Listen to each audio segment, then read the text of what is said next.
soñado tantas veces cómo sería mi vida contigo, y es que yo me siento como iluminado, enamorado. Me quieres, yo te quiero, entonces ¿por qué no estar juntos? Caminemos de la mano, conquistaremos el mundo.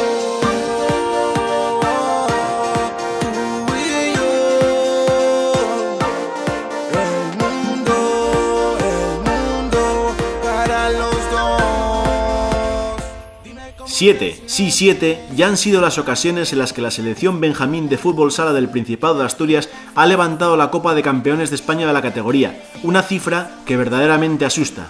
En la temporada pasada, 2011-2012, lo han vuelto a hacer con la misma brillantez en el juego que en campeonatos anteriores.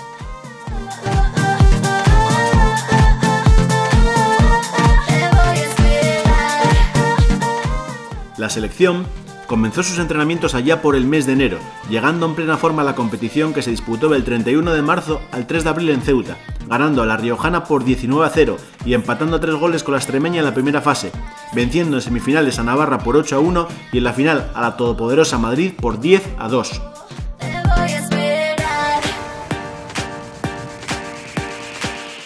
Nuestra selección desplegó durante todo el campeonato un gran fútbol, logrando el aplauso y la admiración tanto de aficionados como de las selecciones rivales que presenciaron el campeonato.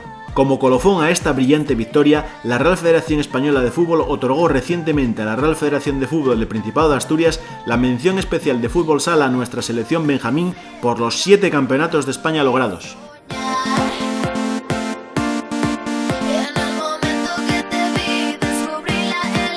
Por todo esto, no nos cabe duda de que la selección Benjamín del Principado de Asturias es merecedora del homenaje que en esta gala del fútbol asturiano se le brinda.